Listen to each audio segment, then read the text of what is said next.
Drugs mafia cinema ఫీల్డ్కి ఎందుకు అంటుకుంటుంది? ఈ మొత్తం టోటల్గా ఈ ఎంటైర్ ఈ భూ కుంభకోణాలు, చిత్రభూరి కాలనీ కుంభకోణాలు అసలు ఎక్కడికి వెళ్ళిపోతుంది? ఇది ఈరోజు ఘటన కాదు. ఇది అలాగే డ్రగ్స్ మాఫియా ఈరోజు ఘటన కాదు. ఇది గత 10 సంవత్సరాల నుంచి మమ్మల్ని బెదిరిస్తున్నారు. ఇది ఎవరి వైఫల్యం? ఇది తెలియాలి. ఎందుకంటే సినిమా ఇండస్ట్రీలో ప్రతి వాళ్ళు బయటికి వెళ్తుంటే సినిమా ఇండస్ట్రీ అంటుంటే పలానా డ్రగ్స్లో ఉన్నారా ఇలా చాలా చీప్గా చూసే పరిస్థితికి వచ్చింది.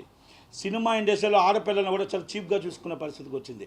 సినిమా ఇండస్ట్రీలో ఉన్న అందరూ ఇలాంటి వాళ్ళు ఎవరో కాదు. ఇక్కడ ఎవరో ఒకరు చేసిన తప్పుకు 99 మందిని అనడం తప్పు. చేసినది డైరెక్ట్గా పోలీసులు ఫోటో పెట్టారు, సాక్ష్యాధారాలు చూపించారు. మీకు ధైర్యం ఉంటే తీసుకెళ్ళి అరెస్ట్ చేయండి.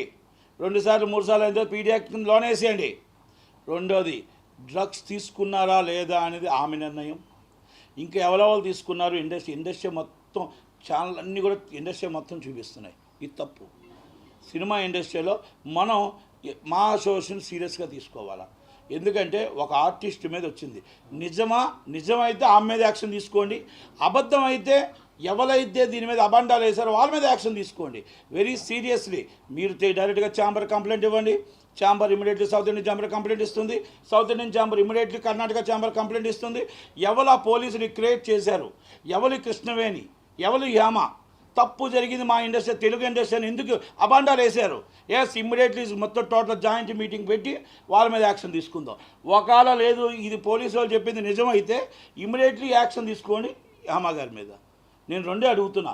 తప్పు చేస్తే మన మనిషిని కాపాడుకుందాం, ఒప్పు చేస్తే ఇమ్మీడియట్లీ రిమూవ్ చేద్దాం. ఎందుకంటే మనం సురేష్ కొండేటి అన్న ఆయన వ్యక్తిగతంగా ఏదో ఒక ఈవెంట్ చేసుకుంటున్నాడు. ఒక చిన్న పొరపాటు జరిగిందో ఏం జరిగిందో మేబీ ఈజ్ పొరపాటు జరిగిందండొచ్చు, మన రాష్ట్ర పరువు పోతుందని అవతల గవర్నమెంట్ మినిస్టర్ ఫోన్ చేశారని ఇమ్మీడియట్లీ రిమూవ్ చేసాం అన్నింటిలో నుంచి.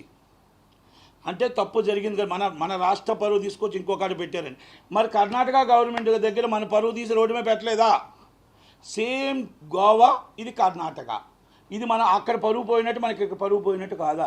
ఇంకా అక్కడ ఆయన వ్యక్తిగత విషయం, ఇక్కడ ఇది డ్రగ్స్ అంటే మన చట్టానికి విరుద్ధం. అలాగే మన మొత్తం ఇండస్ట్రీకే చాలా అవమానకర విషయం.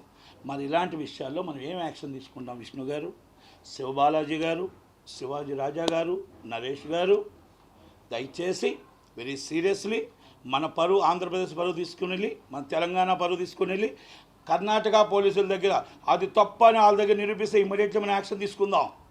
మన మెంబర్కి మనం సపోర్ట్ చేద్దాం. తప్పు కాదనుకుంటే మన మెంబర్ని ఇమ్మీడియట్లీ యాక్షన్ తీసుకుందాం. రెండింటిలో ఏదో ఒకటి తేల్చాలి. ఎందుకంటే మనం ఒక వ్యక్తికి చెప్పేటప్పుడు ఆ వ్యక్తికి ఎంత న్యాయం ఉందో ఇక్కడ కూడా న్యాయం అలాగే ఉండాలి. ఇంకొకటి, ఇది డ్రగ్స్లో ఎవరెవరు పట్టుకున్నారా, ఎవరెవరు ఉన్నారని పోలీసులు నిగ్గు తేలుస్తున్నారు. దాంట్లో మేము పెద్దగా వెళ్ళాల్సిన అవసరం లేదు. వాళ్ళ ఇన్వెస్టిగేషన్లో ఎవరు తప్పు ఎవరిదని తెలిస్తే 100% మా అసోసియేషన్ అయితే మా అసోసియేషన్, ఛాంబర్ అయితే ఛాంబర్, కౌన్సిల్ అయితే కౌన్సిల్, ఎవరైనా ఉంటే తీసుకుంటారు. డబ్బులు ఎక్కువైపోయి ఆయన బర్త్డే చేసుకుంటున్నాడు. దాంట్లో ఉన్న వాళ్ళందరూ ఇక్కడి నుంచి కొంతమంది వెళ్ళడం జరిగింది.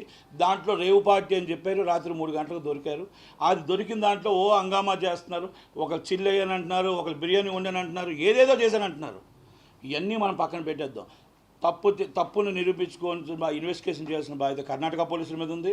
దాన్ని మనం టోటల్గా ఎంక్వైరీ చేసుకొని మన మెంబర్స్ని మనం కాపాడుకోవడమా, మెంబర్స్ వల్ల ఇలాంటి వల్ల సినిమా ఇండస్ట్రీకి అవమానం వస్తుంది కాబట్టి, సినిమా ఇండస్ట్రీకి ఇబ్బంది వస్తుంది కాబట్టి మనం ఏం యాక్షన్ తీసుకోవాలనేది ఆయన సీరియస్లీ యాక్షన్ అయితే తీసుకోవాల్సిన అవసరం ఉంది.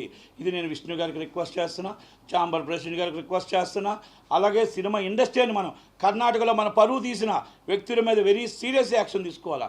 ఎందుకంటే గోవాలో చిన్న పొరపాటు జరిగిందని మన ఆయన మీద తీసుకున్నప్పుడు, సురేష్ కొండేటి గారి మీద తీసుకున్నప్పుడు ఇది కూడా వర్తిస్తుంది కదా అనేది ఒక్కసారి ఆలోచించుకోవాలనేది ఈ ప్రెస్ మీట్ పెట్టడం జరిగింది.